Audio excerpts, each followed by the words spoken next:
Jack West, MD. I'm an associate clinical professor in medical oncology at City of Hope Cancer Center in the Los Angeles area, and also founder and president of GRACE. Isabel, can you tell us who you are and what you want? Sure. My name is Isabel Preeshagul. I'm a thoracic oncologist at Memorial Sloan Kettering, and I am very excited to be here today speaking to all of you. And Joan. Yes, hi everyone. I'm Joan Schiller. I'm a medical oncologist living now in Northern Virginia. I was formerly the deputy director of the Cancer Center at UT Southwestern and also of the Shar Cancer Center in Northern Virginia as part of Inova. Excellent. I'm glad to be with you. I want to turn to a couple of what I think were disheartening findings from ASCO, and that was one was called MYLUNG Consortium, almost 3,500 patients in the US oncology system, and they looked at testing rates and saw that in patients with advanced non-small cell, while about 80% of people got at least one test done, that included PD-L1, and it was only about 75% of people getting tested for ROS, ALK, EGFR, et cetera. And only half the patients got all biomarkers.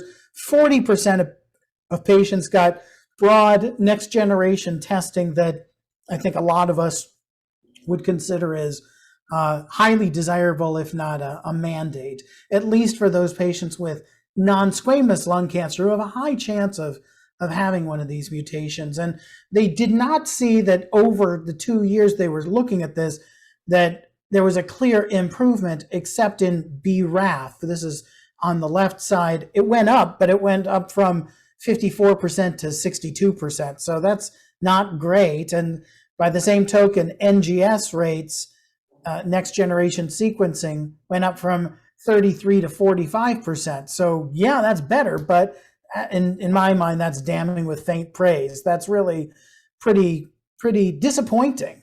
And I've even heard some people say these numbers aren't believable; they're so low.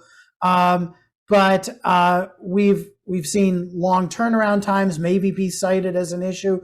There was another presentation looking at Flatiron, a big database that showed that the rates of NGS testing were only about 50%, and they were about 10% lower in Black than white patients.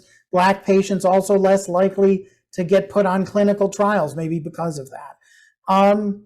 You know, I realize, particularly, Isabel, you're in a bubble where, you know, not only are people getting tested, but they're prone to get tested multiple times over the course of their disease. But I mean, what do you think of these data, and what's the holdup? What's the bottleneck in getting the broad testing that I know you consider to be a standard of care?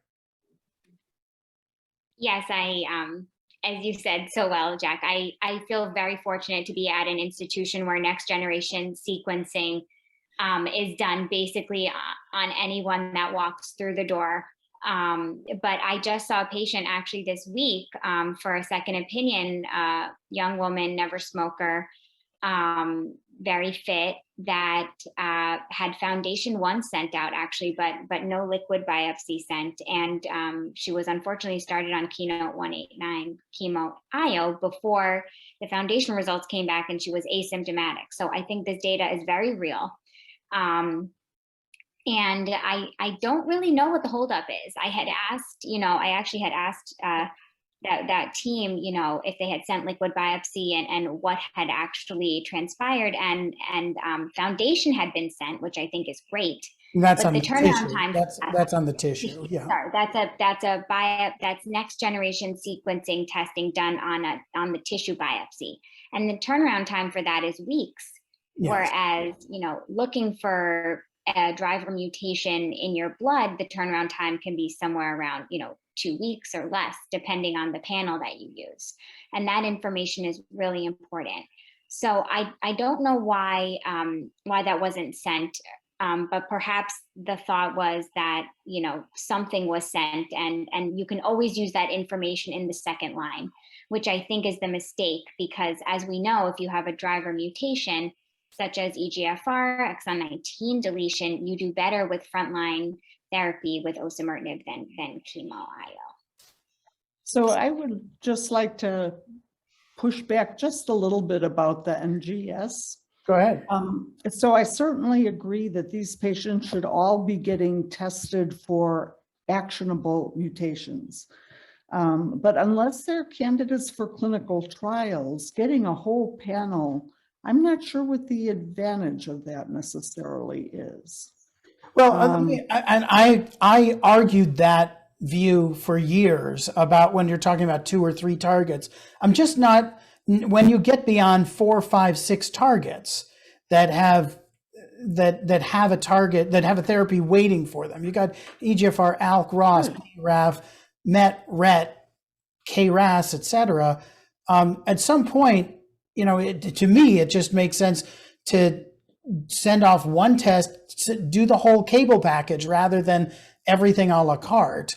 And especially knowing that we might have 1 or 2 more in another year. So, but go ahead. What's your view? Well, I was just going to say, so you can, there are firms that will do a panel of the, whatever it is now, 7 or 8 mutations that do have actionable drugs. So it's not like you're sending them off one by one by one. Right. It's just it's cheaper, I think, than doing a whole foundation one panel where they look at all, hundreds of things and you don't know what to make of most of them. I think that's a great point. I think that, in fact, one of the things that may limit the uptake is just sheer bewilderment of the pile of garbage you get back. Exactly. That when you get 30 things that you can't sift through and make any sense of, right. I think that intimidates people. But I think that there's not a lot of value in anything more than 12 or 20, certainly, of these. And when you get I feel like someone had said, well, these may be rare, but they're like a diamond, they're precious. But I feel like in some cases, it's like you've got a diamond and someone threw it in a dumpster that you now have to sift through to find what you're looking for. When you get a report that's 90 pages and 35 different mutations and there's not a delineation that this one's actionable and the others we're talking about are not. Right, exactly. Yeah.